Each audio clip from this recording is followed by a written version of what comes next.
રાજકોટ મહાનગરપાલિકા fire and emergency services શાખાને આજે 5 fire fighter water bowser heavy capacity છે એની, અને ખાસ કરીને એમાં 9000 લીટર પાણીની કેપેસિટી છે, સેન્ટ્રીફ્યુગલ પંપ છે અને પર મિનિટ એની કેપેસિટી 3000 લીટર પાણીનો ફ્લો આઉટપુટ એનું સારું છે.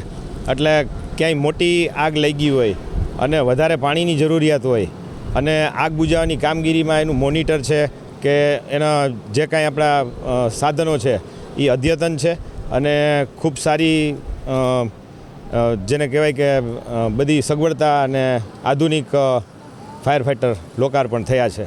રાજકોટના આજુબાજુના વિસ્તારમાં જેમ કે મેટોડા જીઆઈડીસી છે, સાપર વેરાવળ છે, પછી આજી જીઆઈડીસી છે, આવી મોટી મોટી કંપનીઓ છે અને ઇન્ડસ્ટ્રીયલ પણ ખૂબ જ ડેવલપ થયું છે.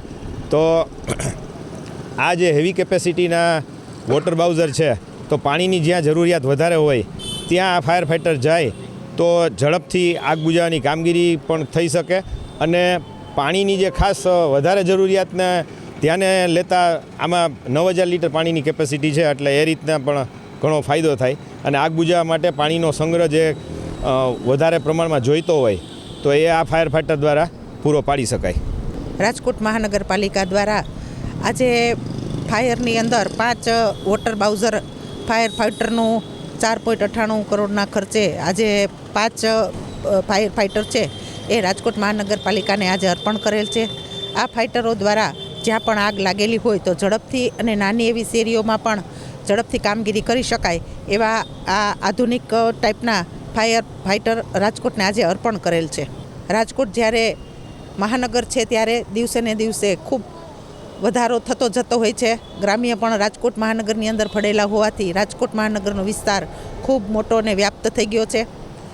આ ફાયર ફાઇટરથી જ્યાં પણ આગ લાગી હોય તો ઝડપથી પહોંચી શકાય અને રાજકોટની જનસંખ્યાની દ્રષ્ટિએ 5 ફાયર ફાઇટરો હોય તો ક્યાંક આવા અકસ્માતિક કાર્ય કાંઈ અણબનાવ બન્યા હોય તો તાત્કાલિક ધોરણે 1થી વધારે હોય તો ઝડપથી એનો નિકાલ થઈ શકે. જ્યાં પણ આગ લાગી હોય તો નાની શેરીઓમાં પણ આ નાના ફાયર ફાઇટરો હોવાથી અને ત્યાં જઈ શકે છે અને વધારે જાનહાનિ ન થાય એના માટે થઈને ઝડપથી દોડી શકે છે. 5 હોવાથી અન્ય એક જગ્યાએથી વિશેષ 2-3 જગ્યાએ જો લાગેલી આગ હોય તો ઝડપથી આ કામગીરી થઈ શકે.